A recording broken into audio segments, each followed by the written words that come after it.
Olá, meu irmão e minha irmã, eu sou o Padre Marcelo, da Diocese de Taubaté. Hoje é dia 24 de janeiro de 2022. Vamos recordar o que ouvimos ontem na missa, terceiro domingo do tempo comum, que era o domingo da Palavra de Deus, instituído pelo Papa Francisco como o Domingo da Palavra de Deus. Tanto a primeira leitura como o Salmo e o Evangelho faziam referência direta às Sagradas Escrituras.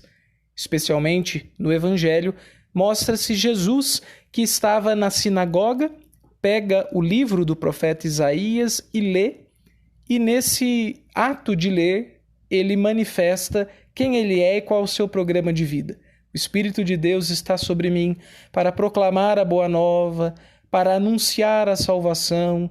Enfim, Jesus é um grande mestre que nos traz palavras, que nos ensina. E o texto termina dizendo: hoje se cumpriu essa palavra da Escritura. Vamos meditar sobre a palavra como uma realidade da nossa vida humana e sobre a palavra de Deus que transforma essa humanidade. Bora refletir.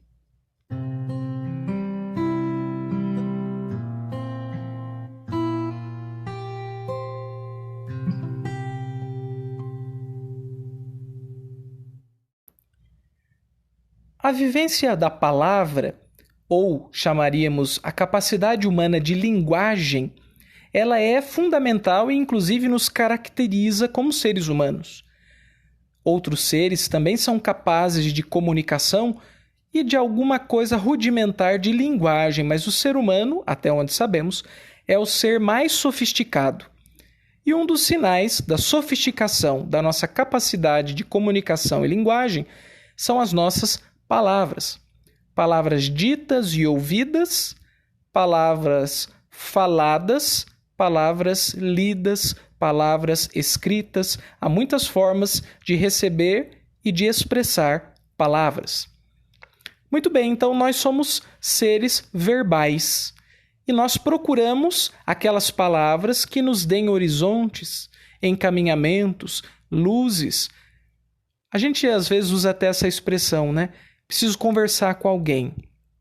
Quando a gente diz isso, o que a gente está querendo dizer não é só que a gente precisa desabafar, é que a gente está à procura de alguém que acolha nas nossas palavras aquilo que somos e que, se possível, nos ofereça alguma palavra luminosa que oriente o nosso caminho. Existem circunstâncias em que a gente está muito perdido, confuso, precisa tomar uma decisão, não sabe bem o que fazer, e daí o que acontece é que nós procuramos alguém que possa ter uma palavra para nós. Aquela palavra assertiva, aquela flecha que atinja o meio do alvo. Todos desejamos então essa palavra que transforma, que ilumina, que cura, que renova, seja de onde ela vier. Mas existem alguns ruídos que nos atrapalham de perceber essas palavras que são luminosas e essenciais. E eu elencaria aqui 2 grandes ruídos que nos impedem de viver bem a palavra humana e atrapalham, claro, naturalmente, a escuta da palavra divina. O primeiro ruído é o excesso de palavras. A gente lê os livros antigos e, sobretudo, livros assim em que intelectuais comentam sobre a vida do pensamento, os filósofos falam sobre a reflexão e quase sempre a gente encontra a seguinte recomendação: evite o excesso de leituras. Que curioso, não? Há um padre, ou melhor, houve um padre francês chamado Padre Sertillanges, ou Sertiange, e ele diz assim que é preciso ler muito, mas não ler muita coisa. Ler muito seria ficar lendo um livro atrás do outro, um jornal atrás do outro, uma postagem atrás da outra, a gente diria hoje em dia. E ler muito significa que aquilo que você ler, que provavelmente não será muita coisa, será muito bem lido. É o conselho do padre Sertillanges para a nossa vida intelectual. Porque o pensamento precisa ater-se, ou seja, aplicar atenção sobre algumas poucas coisas para extrair de lá o máximo que for possível. Mas quando a gente fica se enchendo de leituras, o que acontece é que a gente não pensa mais. As palavras desfilam na nossa mente, mas nós não produzimos pensamento propriamente dito. Esse conselho se aplica a qualquer modo da palavra. Falar demais, ouvir demais, ler demais, escrever demais. Tudo que é excesso de palavra pode nos atrapalhar no processo de encontrar aquelas palavras que são essenciais. Claro que eu não estou aqui dando nenhuma aula de redação, nem ensinando técnicas para a gente escrever um livro, em que provavelmente seria muito útil falar e escrever muito. Eu estou falando sobre encontrar aquelas palavras, entre as muitas que já vemos, ouvimos e falamos, mas palavras que tenham peso, que sejam significativas, que transformem a nossa vida.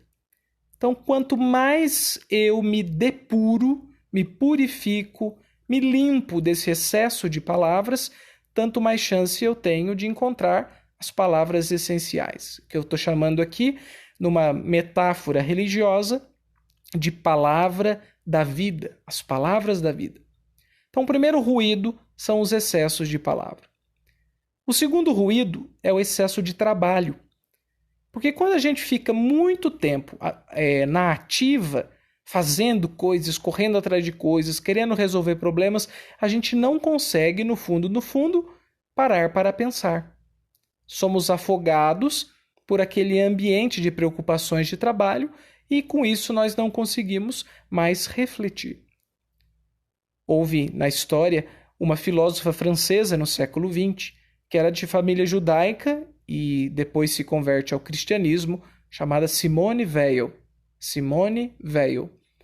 E ela fez uma experiência desse tipo.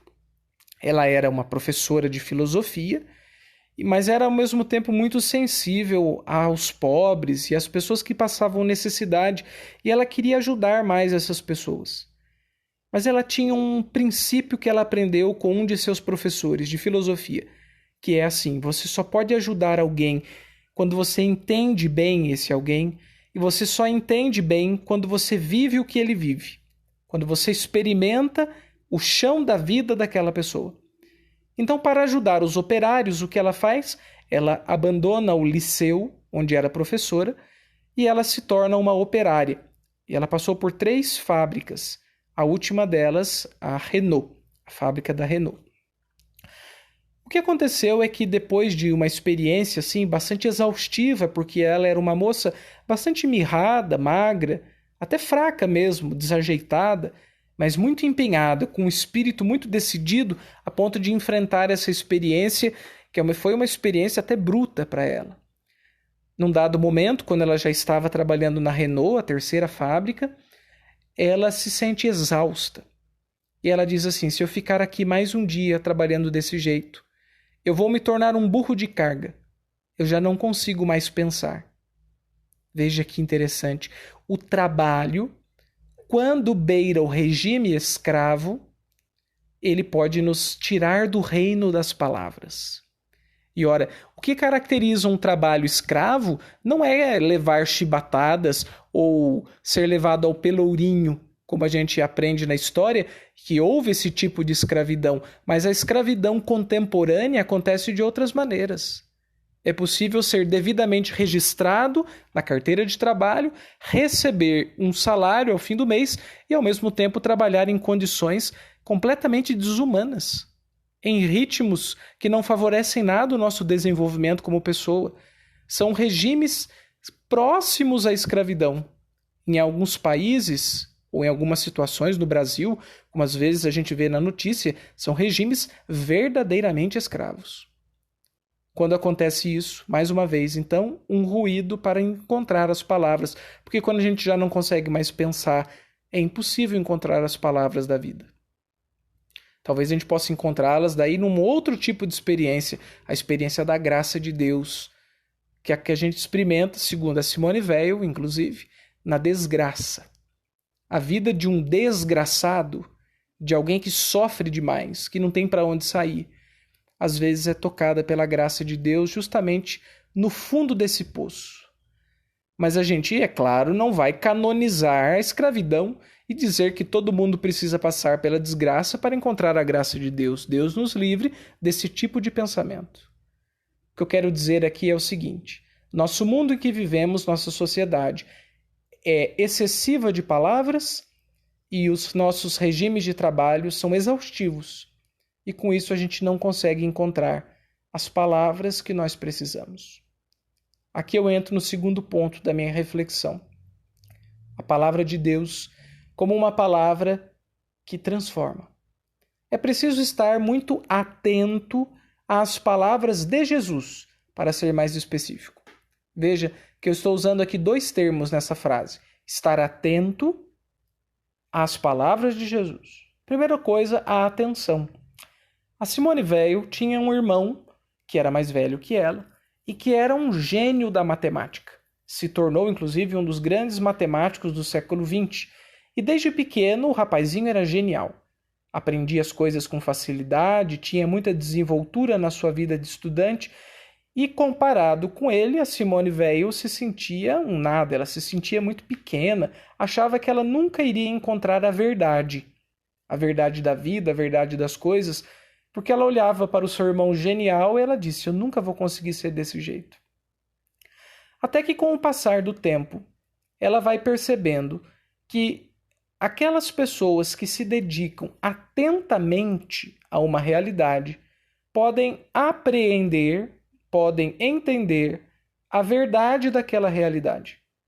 Então ela nota que, para você acessar a verdade das coisas, você não precisa ser genial, mas você precisa ser atento. E qualquer pessoa pode chegar à verdade por um esforço de atenção. Por isso o primeiro ponto que eu coloquei: estar atento à palavra de Jesus. Nós precisamos desenvolver esse músculo espiritual chamado atenção, que está cada vez mais atrofiado pelo trabalho, atrofiado pelo excesso de informações, atrofiado pela nossa excessiva conexão, atrofiado porque a gente não sabe mais fazer mergulhos profundos e demorados na vida espiritual. A atenção nos ajuda a encontrar as palavras da vida. Mas é claro que para nós cristãos, as palavras da vida não estão só espalhadas pelas realidades. De fato, há verdades nas realidades que a gente deve investigar. Mas como cristãos, a gente quer saber o que Deus nos fala. A gente já falou em outras ocasiões que o silêncio nos ajuda a ouvir Deus. Já falamos outras vezes que Deus dá sinais do seu desejo e da sua vontade. Mas hoje o que eu gostaria de ressaltar é preciso ouvir Jesus. Ele é a palavra. Como disse o evangelho de ontem, hoje se cumpriu o que ouvistes nessa escritura. Então ele realiza o que a palavra fala. Ele é o verbo de Deus, que dizemos inclusive, e o verbo se fez carne e habitou entre nós. Então aqui uma outra coisa importante para a nossa vida espiritual, além da atenção, é que a gente escute mais Jesus. E especificamente a gente faz isso através do contato com o livro ou os livros dos evangelhos. A Bíblia tem mais de 70 livros. Mas se você quer se aproximar mais de Deus e se tornar mais íntimo dele, a sugestão é: sempre comece pelos 4 evangelhos. Não leia tudo de uma vez, não leia correndo, leia devagar, sem pressa, mas procure ler com muita atenção, com todo o seu coração, toda a sua mente, toda a sua energia. E através dessa leitura, que na verdade, nada mais é do que um registro da fala de Jesus, que nos chegou como uma memória do que Jesus foi, viveu e falou, nós poderemos ouvir a Jesus. Nós o ouvimos hoje na palavra escrita da Bíblia, dos Evangelhos. Há outras formas de ouvir, mas essa é uma forma segura, porque é o que ele disse lá para os discípulos e que nos foi conservado como memória. Então a gente acessa o que Jesus disse para eles e que também continua dizendo para cada um de nós através dos Evangelhos. Nesse sentido, então, o meu convite é que você procure sempre se aproximar mais dos Evangelhos, ler mais a Bíblia, e diminuir as suas outras leituras e falas e escutas. Não para você ficar num mutismo, para você não falar mais nada. Não para você ser uma espécie de místico fechado na sua bolha, não quero falar com ninguém porque o mundo está perdido e eu tenho que ficar aqui só eu e Deus. Não faça isso. O cristão pertence ao seu tempo, nós somos uns para os outros, a gente não pode ficar fechado na nossa bolha. Mas a gente poderia ser um pouco menos excessivo nas palavras e um pouco mais atento ao que Jesus tem a nos falar. É a mensagem para nós desse final de semana. Ouvir a Jesus, que nos fala na palavra, e cuidar para não nos perdermos nos ruídos dos excessos, do trabalho ou das comunicações.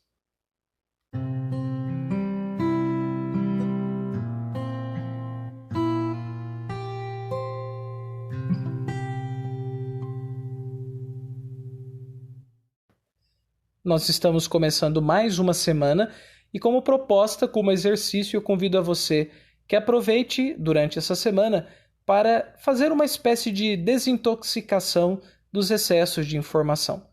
Não fique o tempo todo no celular, não fique o tempo todo no rádio, no computador, ou na frente da TV, ou falando com pessoas, ou ouvindo pessoas. Tenha mais momentos de silêncio, mas não o silêncio pelo silêncio. Na verdade, o que eu convido você é que procure aquelas condições ambientais, de contexto, de ocasião, em que você possa sair do excesso das palavras e descobrir as palavras essenciais para o seu atual momento de vida. Esse recolhimento, esse silêncio, essa peneira das palavras te ajudará a ouvir melhor a voz de Deus, que tem muito para te dizer. Te desejo uma boa semana e até a próxima semana com mais um Ontem na Missa. Deus abençoe e até logo, pessoal!